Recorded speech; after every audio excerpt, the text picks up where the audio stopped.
I'm Brittany Wolfile. I own Batter and Mac, which is a bakery in the Falls.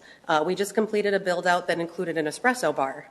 Having just done a total build-out of a commercial coffee shop and bakery, I was a little shocked to hear that putting a coffee shop in the library is on the table.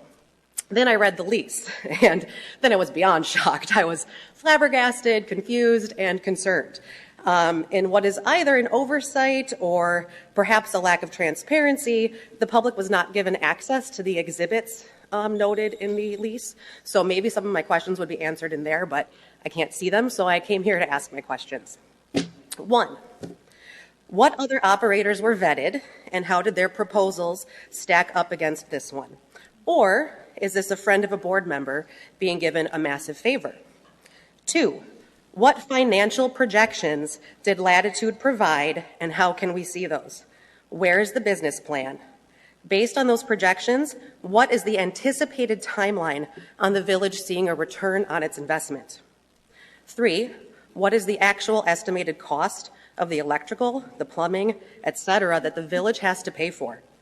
Where are the quotes from contractors on that? And what time frame did those contractors give you for project completion? 4, does Village Hall have a reverse osmosis system? If so, what is the additional cost to add the coffee shop's equipment to that system? And what is the recurring monthly service charge for that?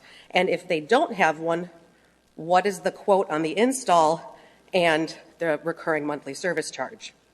And last, who determined the length of this lease? Commercial leases are standard at 3 to 5 years. This one is 1 year.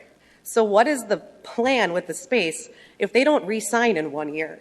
And this seems particularly odd coming from this board because you recently refused to rezone some land for an electric car company, citing the fact that they could go out of business in the next 5 years as a reason to deny their request. My own experience is that the average customer spend on a cup of coffee is about $4.80. I checked with a few other coffee companies.